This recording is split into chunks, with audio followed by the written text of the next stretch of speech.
Hello student, पीके academic classes में आपका स्वागत है। मैं पीके पांडे आज आपको पढ़ाऊंगा निरक्षीय अक्ष स्थिति अथवा अनुप्रस्थ स्थिति। जैसा कि आपको पता है कि फिजिक्स फर्स्ट चैप्टर स्टार्ट है, जो कि वैद्युत आवेश तथा क्षेत्र पहला चैप्टर है। आप उसमें बहुत सारे टॉपिक पढ़ चुके हैं। अब मैं आपको पढ़ा रहा था वैद्युत द्विध्रुव के कारण उत्पन्न चुंबकीय क्षेत्र की तीव्रता, जिसमें आपको मैंने क्या बताया था, अच्छी स्थिति बता दिया था। आज हमको पढ़ना है निरक्षीय स्थिति क्या होता है और अन्य स्थिति। ये दो पॉइंट आज मैं इस वीडियो में कवर करूंगा। तो आइए देखते हैं। तो देखते हैं निरक्षीय स्थिति में, यानी जिसको हम अनुप्रस्थ स्थिति भी कहते हैं, यानी कि इक्वेटोरियल या ब्रॉड साइड ऑन पोजीशन बोलते हैं। मोस्ट इम्पॉर्टेंट क्वेश्चन, इसके पहले जो आपने अच्छी स्थिति पढ़ा था ये भी बहुत इम्पॉर्टेंट टॉपिक था। अच्छी स्थिति ये भी इम्पॉर्टेंट टॉपिक था आपका। ठीक इसी प्रकार से निरक्षीय, इन दोनों में से कोई ना कोई ये बोर्ड पेपर में जरूर क्वेश्चन पूछता है। तो आइए निरक्षीय स्थिति देखते हैं। तो इसमें हमने क्या देखा कि निरक्षीय रेखा पर स्थित बिंदु वैद्युत क्षेत्र की तीव्रता क्या होगी। तो सबसे पहले जरा हम समझते हैं। जैसे देखिए, ये मान लीजिए कोई द्विध्रुव है आपका, ठीक है। इस द्विध्रुव को अक्ष बोलते हैं। इसी के अक्ष पर यहाँ पर मैंने कोई बिंदु पी लिया था, और इसी पर इस यहाँ द्विध्रुव है, तो इसका मतलब एक आवेश इधर होगा, एक आवेश ए पे होगा, एक आवेश बी पे होगा। यहाँ पर माइनस क्यू था, यहाँ पर प्लस क्यू आवेश होता था। तो आपने क्या किया था, देखा कि यहाँ पर बिंदु पी पर हमको वैद्युत क्षेत्र की तीव्रता, यानी इसी के अक्ष में हमको वैद्युत क्षेत्र की तीव्रता निकालनी थी, यानी ठीक है। तो इसके और इसके कारण यहाँ पर निकाला गया, जिसे अच्छी स्थिति कहते हैं, जो कि पिछले वीडियो में हम लोगों ने पढ़ लिया। यदि आप पिछला वीडियो न देखे हो तो उसे जरूर देख लें। अब हमारा ये पॉइंट है कि अब हमको इसी के लंबवत यानी परपेंडिकुलर, यानी यहाँ पर कोई बिंदु है, यानी कि ये जो हमारा द्विध्रुव है, इस द्विध्रुव के परपेंडिकुलर यानी लंबवत यदि कोई बिंदु पी दिया है, तो इस पे मुझे वैद्युत क्षेत्र की तीव्रता निकालनी है। तो सबसे पहले क्या करेंगे, यहाँ से इस पे हम ऐसे खींचेंगे एक रेखा, यहाँ से इस पे खींचेंगे। खींचने के बाद आगे बढ़ाएंगे, समझाया जा रहा है निरक्षीय रेखा पर, यानी कि इसके लंबवत, यानी जो द्विध्रुव दिया है, इस द्विध्रुव के लंबवत कोई बिंदु पी दिया है, इस पर स्थित वैद्युत क्षेत्र की तीव्रता ज्ञात करनी है। तो मान लीजिए कोई आवेश आपके पास ए बी है, ठीक है। वैद्युत द्विध्रुव ए बी है, जिसपे आवेश माइनस क्यू और प्लस क्यू आवेश रखा गया है ए और बी पे। दोनों के बीच की दूरी आप जानते हैं बड़ी अल्प दूरी होती है, जो कि 2l है। तो 2l को यदि इसके मध्य बिंदु से बांटा जाए तो आधा इधर हो जाएगा, यानी l इधर हो जाएगा और l इधर भी हो जाएगा, ठीक है। तो आप देख सकते हैं कि यदि मान लीजिए कोई इसके ऊपर मैंने कोई यहाँ बिंदु ले लिया P। अब इस बिंदु P पे मुझे वैद्युत क्षेत्र की, मतलब इन दोनों के कारण इस पे वैद्युत क्षेत्र की तीव्रता ज्ञात करनी है। तो आइए जरा देखते हैं। तो सबसे पहले माइनस क्यू के कारण इस पे यहाँ से दूरी, जैसे आपने यहाँ क्या लिया था, जब यहाँ दिया था ना अक्ष पे यहाँ पर, तो यहाँ से सबसे पहले क्या किए थे, मध्य बिंदु से यहाँ से यहाँ तक की दूरी माप लिए थे, फिर यहाँ से यहाँ दूरी। तो वही चीजें यहाँ माइनस क्यू से पी की दूरी, ये माइनस क्यू से पी की दूरी है, ठीक है। और यह प्लस क्यू से पी की दूरी है, ठीक। और ये मध्य बिंदु से इसकी दूरी है। तो माना मध्य बिंदु से जो इसकी दूरी है उसको हमने क्या मान लिया, आर मान लिया। और इस डायरेक्शन में यहाँ पर हमने खींच दिया, इसी को थोड़ा सा आगे हमने बढ़ा दिया। तो ध्यान दीजिएगा, तो माइनस क्यू के कारण किसी बिंदु पे वैद्युत क्षेत्र की जो तीव्रता होती अंदर की तरफ होती, तो ये देखिए अंदर की तरफ E1 है। इसी प्रकार से Q के कारण जो वैद्युत क्षेत्र की तीव्रता है, तो आपको पता होना चाहिए कि बाहर की तरफ होती, तो ये देखिए यहाँ से बाहर की तरफ हो गई, यानी बिंदु P पे। अरे भाई, आपने यहाँ देखा था नहीं, ये द्विध्रुव आघूर्ण, ये इसके पहले वाले जो अच्छी स्थिति आप पढ़े होंगे, A और B था। तो यहाँ पर अच्छी, यहाँ पर बिंदु P था, तो यहाँ पर आपने देखा था ये बाहर की तरफ, यानी प्लस Q के कारण बाहर की तरफ होता है और माइनस Q के कारण अंदर की तरफ होता है। तो ये कहीं पे था, लेकिन यहाँ देखिए इस बिंदु P पे देखते हैं, तो ये माइनस Q के कारण अंदर की तरफ इसकी वैद्युत क्षेत्र की तीव्रता होगी, और प्लस Q के कारण इस पे बाहर की तरफ वैद्युत क्षेत्र की तीव्रता होगी। थोड़ा सा इसको आगे बढ़ा करके मिला लिया जाए, इसके बीचों बीच से अगर इसी के समांतर ये जो रेखा है, ये जो आपका द्विध्रुव है, इसी के समांतर यदि हम यहाँ से खींच दें दोनों के बीच में, तो E1 और E2, यानी यह इसके द्वारा जो वैद्युत क्षेत्र की तीव्रता है और इसके द्वारा वैद्युत क्षेत्र की तीव्रता, तो माइनस के कारण वैद्युत क्षेत्र की तीव्रता E1 है और प्लस के कारण वैद्युत क्षेत्र की तीव्रता E2 है। तो इन दोनों के मध्य में जो वैद्युत क्षेत्र की तीव्रता E होगी, यही परिणामी तीव्रता है, यानी यही हमको निकालना है E का मान। परिणामी तीव्रता होगी। ठीक है, जरा इस चित्र को जरा यहाँ पर अगर देखने की कोशिश करें तो ये देख सकते हैं, ये क्या है, E1 वाला है, ये क्या है, E2 वाला है, ये क्या है, वैद्युत क्षेत्र की तीव्रता E है, दोनों का परिणामी। तो दोनों का परिणामी क्या होता है ये देखिए, अभी मैं बता रहा हूँ। फिर यहाँ से देखिए, अब इससे बिंदु से हमने यहाँ पर परपेंडिकुलर लाइन ड्रॉ कर दिया, तो ये R है। तो आप देख सकते हैं कि अगर इसको कंपोनेंट में बांटा जाए, कंपोनेंट घटक, थोड़ा ध्यान दीजिए, एक चीज मैं बता दूं आपसे, आपने पढ़ा होगा हाई स्कूल में, इस तरीके की जो त्रिभुज होता है इसे क्या कहते हैं, आप सबको पता होना चाहिए। ABC, ये क्या है, समकोण त्रिभुज है। तो इस समकोण त्रिभुज में आप देखते होंगे, अगर यहाँ पर 90 अंश है तो ऑलरेडी 90 अंश होता है, यहाँ पर मान लीजिए कोई थीटा कोण दिया है। ठीक है, तो आप देख रहे हैं इसके सामने ये लंब है, ये आधार है, ये कर्ण है। ठीक है, तो आपने क्या देखा था, साइन थीटा बराबर लंब बटे कर्ण होता है, कर्ण होता है, और कॉस थीटा बराबर क्या होता है, आधार बटे कर्ण होता है। तो हाई देखिए, थीटा यहाँ पर दिया तो इसके सामने ये लंब हो गया, लंब बटे कर्ण यानी ये हो जाएगा, यानी AB बटे AC हो जाएगा। तो आप देख सकते हैं इसके सापेक्ष इसे दो घटक, ये जो नीचे वाला है इसे कहेंगे आधार घटक, और ये जो घटक है इसे कहेंगे लंब घटक। यानी इस बिंदु पे अगर दो घटक बांटा जाए, एक इस डायरेक्शन में तो आधार घटक, ये डायरेक्शन है तो लंब घटक। आधार घटक को कॉस थीटा से लिखते हैं और लंब घटक को साइन थीटा से लिखा जाता है। तो ध्यान दीजिए वही चीजें यहाँ। तो अगर हम इसको बांटते हैं, मान लीजिए ये इसके नीचे की तरफ, तो ये लंब घटक है, तो लंब घटक को किससे लिखा जाता है, साइन थीटा से। तो अगर हम इसके कारण इसको दो घटक में बांट दिए हैं, एक नीचे की तरफ एक ऊपर की तरफ, यहाँ से देखिए नीचे की तरफ जो है वो E1 साइन थीटा है, ऊपर की तरफ जो है वो E2 साइन थीटा है। उसी प्रकार से इसको अगर इस बिंदु को दो घटक में बांटेंगे तो एक घटक देखिए नीचे की तरफ, एक घटक ऊपर की इधर बगल में, तो ये वाला जो घटक है ये आपका हो जाएगा E1 cos साइन थीटा, और ये वाला जो घटक ये हो जाएगा E1 cos थीटा। अब ऊपर की तरफ देखते हैं जरा, इसको अगर ढक लिया जाए, यहाँ से अगर इसको ढकते हैं और अगर ऊपर की तरफ इसको, अगर यहाँ से ढकने के बाद ऊपर की तरफ हम देखते हैं यहाँ से, तो ऊपर की तरफ देखने से आपको क्या मिलता है कि ये देखिए दो घटक, तो ये हो जाएगा E2 साइन थीटा और ये हो जाएगा E यानी E cos थीटा। तो ये दो घटक कंपोनेंट यहाँ भी बदल रहे हैं और यहाँ भी दो घटक है। तो आप देख सकते हैं कि E1 साइन यानी कि E1 cos थीटा, और इसी पर भी एक और घटक होगा E2 cos थीटा, यानी एक ही रेखा पे E1 cos थीटा और E2 cos थीटा दोनों होगा। लेकिन यहाँ इस बिंदु पे देखिए तो नीचे की तरफ E1 साइन थीटा है ये वाला घटक, और ऊपर की तरफ E2 साइन थीटा है। ठीक है, तो आप अगर देखेंगे तो E1 और E2 एक दूसरे को क्या कर दे रहे हैं, निरस्त, क्योंकि एक दूसरे के उल्टा है, तो ये दोनों तो गायब हो गए, ये दोनों गायब हो जाएंगे। ठीक है, तो इसका मतलब हमारा जो बचेगा इसी पे बचेगा, तो ये आपका E1 cos थीटा है और इसी पे E2 cos थीटा भी है। तो E1 cos थीटा और E2 cos थीटा दोनों को जोड़ेंगे तो E के बराबर, तो देखिए E बराबर E1 cos theta plus E2 cos theta, ये परिणामी हो गया। ठीक है, वही परिणामी। तो आप देख सकते हैं यहाँ से थीटा कोण बन रहा है, यहाँ से भी थीटा कोण बन रहा है, दोनों कोण थीटा के बराबर है। और आप जानते हैं माइनस से प्लस की तरफ वैद्युत क्षेत्र की तीव्रता जो होती है, ये देखिए P, यानी इसे रोज P से लिखते हैं, वैद्युत क्षेत्र की तीव्रता यानी इसका द्विध्रुव आघूर्ण को P से लिखते हैं, या माइनस से प्लस की तरफ होता है।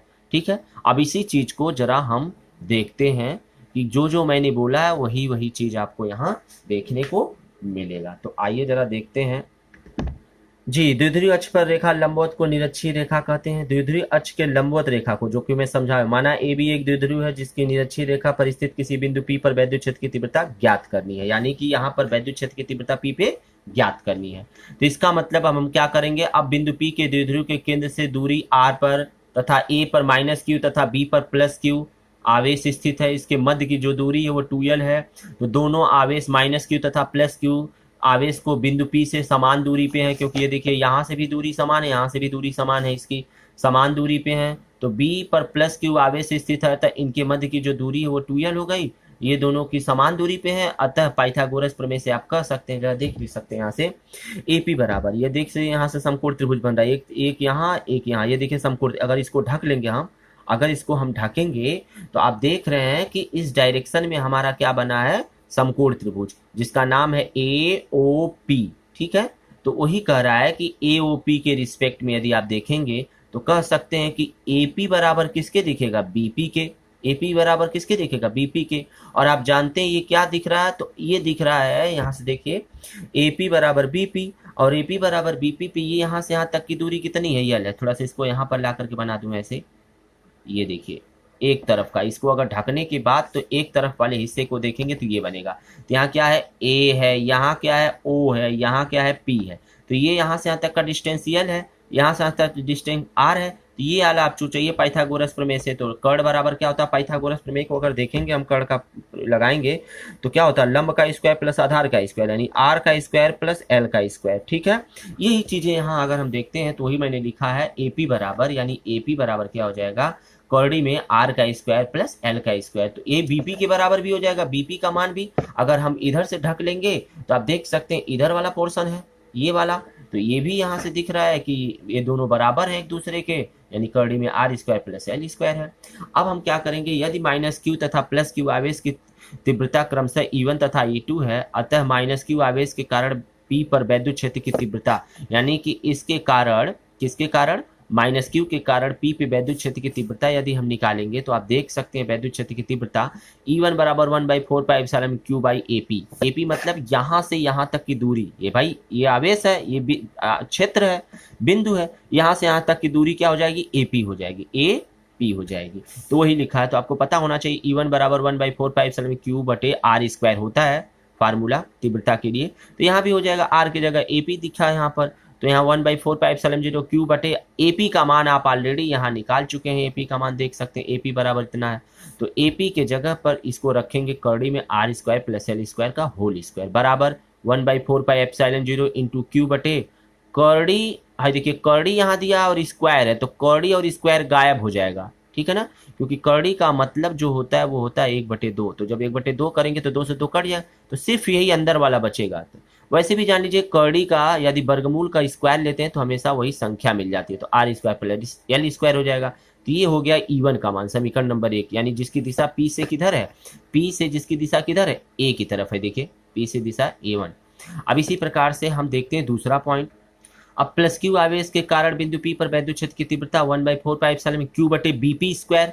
बीपी स्क्वायर आप देख सकते हैं, देखिए यहाँ से यहाँ तक बीपी, ये जो दूरी दिया तो बीपी स्क्वायर हो गया। तो इस प्रकार से क्यू बाई बीपी का मान दिया, कर्डी में R square plus L square का होल स्क्वायर, कर्डी स्क्वायर गायब हो गया, तो 1/4 इंटू क्यू बटे R square plus L square, समीकरण नंबर 2।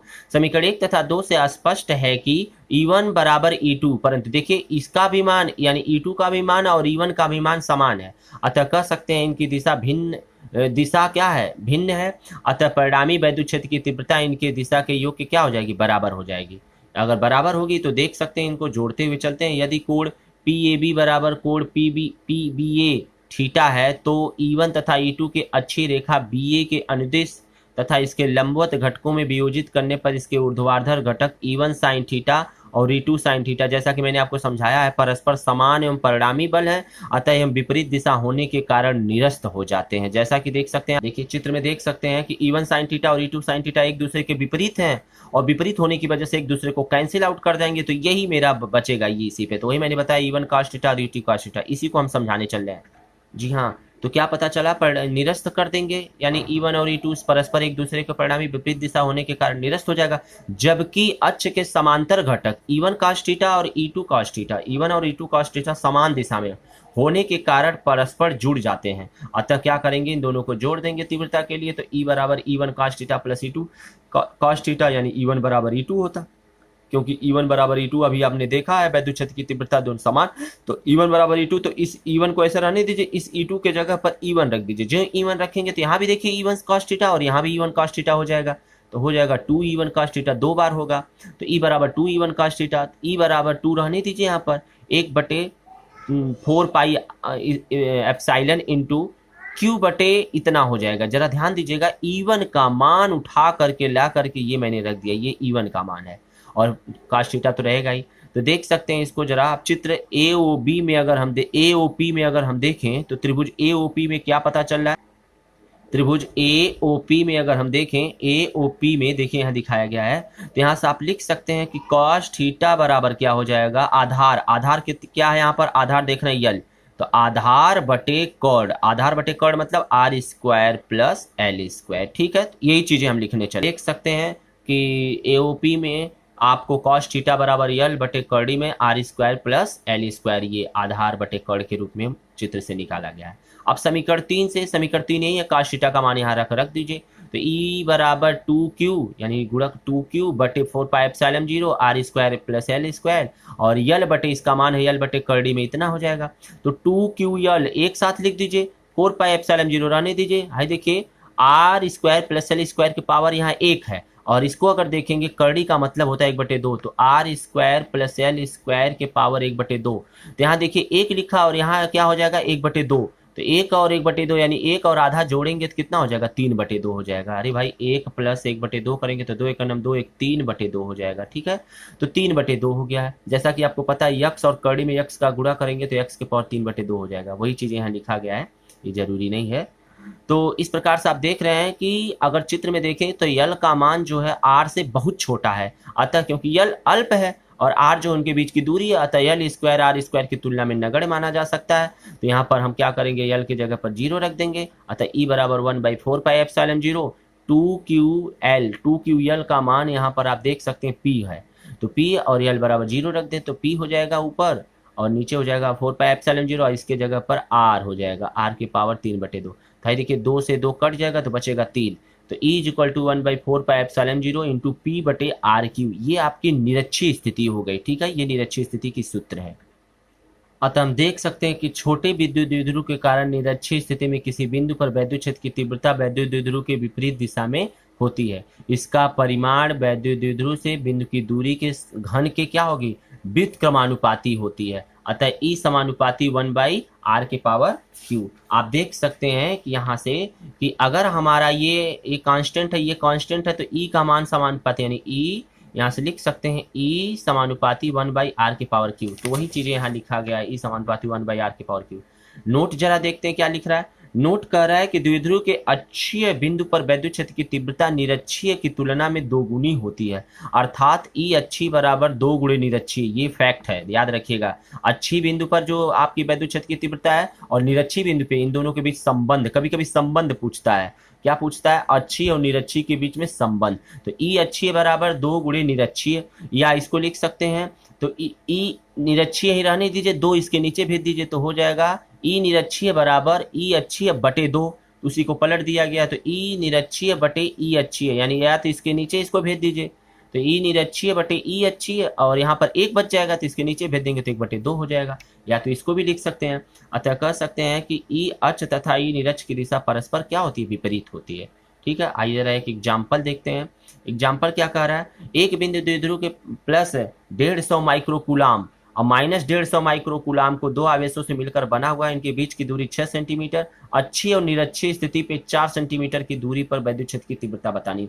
तो Q1 का मान देखिए ऑलरेडी दिया है 150 और Q2 का मान भी 150, दोनों का मान बराबर है। तो Q1 बराबर Q2 बराबर Q मान सकते हैं, यहाँ पर Q मान सकते हैं। ये आपस में क्या है, बराबर 150। और माइक्रोकूलाम है, माइक्रोकूलाम को जब कूलाम में बदलेंगे माइक्रोकूलाम को तो गुणे 10 के पावर -6 से गुणा करना पड़ेगा, तो 150 गुणे 10 के पावर -6। 2L का बीच के यानी इनके बीच की दूरी दिया है 6 सेंटीमीटर, यहाँ पर सेंटीमीटर, तो मीटर को हमने सेंटीमीटर को मीटर में बदलेंगे तो 10 के पावर -2 मीटर, यानी r बराबर 4 सेंटीमीटर। इसको भी मीटर में बदलेंगे तो 10 के पावर -2 से गुणा करना पड़ेगा। अतः P बराबर Q गुणे 2L, ये फार्मूला होता है। तो Q का मान 150 गुणे 10 के पावर -6 यहाँ से, और गुणे 2L का मान आपको दिया है यहाँ पर 6 गुणे 10 के पावर -2 मीटर। दोनों का मल्टीपल करेंगे तो 15 छक्का 90 और 1 0 यानी 900 हो जाएगा। और 10 के पावर -6 10 के पावर -2 यानी 10 के पावर -8 हो गया। तो 900 को लिख सकते हैं 9 गुणे 100, 9 गुणे 100 या 9 गुणे 10 के पावर 2 लिख सकते हैं, गुणे 10 के पावर -8। ये 9 रहने दीजिए, ये दोनों जुड़ जाएंगे तो -8 और 2 घट जाएंगे, तो घटने का मतलब 8 में से 2 जाएगा तो कितना बचेगा 6 -6, तो 9 गुणे 10 के पावर -6 कूलाम मीटर। इसी प्रकार से अब हमारा कर अच्छी स्थिति बताइए। तो अच्छी स्थिति का फार्मूला आपको पता है 1/4πε0 2pr बटे r square minus L square, यानी r का मान l से छोटा नहीं है, यानी कि यहाँ से देख सकते हैं जो r का मान है इसकी जो कोटि है वही यल का जो मान है उसकी भी कोटि है। तो यानी आर और यल की दोनों की कोटि समान है। इसका मतलब यल यहाँ 0 नहीं होगा। जब यल 0 नहीं होगा तो यहाँ पर आप वहाँ क्या करते थे, यल बराबर 0 करने पर तुरंत यहाँ से मान हटा देते थे, बस केवल आर पे बचता था। लेकिन यहाँ पर आपको निकलना पड़ेगा, तो ये निकालना पड़ेगा। तो 2pr बटे इतना हो गया, तो 9 गुणे 10 के पावर 9 इसका मान हो गया, और 2 इंटू पी का मान ऑलरेडी दिया हुआ है। पी का मान यहाँ पर आप देख सकते हैं निकाले हैं, कितना निकला है 9 गुणे 10 की पावर माइनस 6, तो 9 गुणे 10 की पावर माइनस 6। आर का मान यहाँ पर दिया है 4 गुणे 10 की पावर माइनस 2। अब बटे यहाँ देख सकते हैं R square minus L square, तो आर का मान 10 गुणे 10 4 गुणे 10 की पावर माइनस 2 का स्क्वायर, और माइनस एल का मान दिया है यहाँ पर देख सकते हैं, एल का मान निकाल सकते हैं। तो एल का मान आपका किसका मान, एल स्क्वायर, तो एल स्क्वायर का मतलब आधा है। तो यहाँ देख सकते हैं 3 गुणे 10 की पावर माइनस 2, अरे भाई इसका आधा कर देंगे, यही ना है, तो इसका आधा कर देंगे, बटे 2 कर देंगे, 2 3 36, तो 3 गुणे 10 के पावर माइनस 2 का स्क्वायर, का पूरे का होल स्क्वायर इसकी वजह से। उसके बाद जब इसको हल करेंगे तो 9 दूनी 18 और 9 चौक 36, तो 18 गुणे 36, 10 के पावर 9, 10 के पावर माइनस 6, 10 के पावर माइनस 2 था, ये हो जाएगा जुड़ करके -8 और 9, तो 10 गुणे 9 9 10 गुणे 10 के पावर 9 गुणे 10 के पावर -8। अब बटे यहाँ से देख सकते हैं 10 के पावर -2, 10 के पावर -2 कॉमन ले लीजिए, तो यहाँ स्क्वायर है, यहाँ भी स्क्वायर है, तो 10 के पावर -2 का स्क्वायर कॉमन हो जाएगा, तो बचेगा यहाँ 4 और यहाँ बचेगा 3। तो ये देखिए स्क्वायर जो है इस पे भी होगा, इस पे भी होगा, तो ये तो स्क्वायर वाला कॉमन हो गया है यहाँ से, तो यहाँ 4 के स्क्वायर बचेगा, यहाँ 3 का स्क्वायर बचेगा, तो 4 का स्क्वायर माइनस 3 का स्क्वायर, टोटल का होल स्क्वायर ये तो है, टोटल का होल स्क्वायर। कैलकुलेशन थोड़ा तगड़ा है, जरा ध्यान से देखिएगा आप लोग।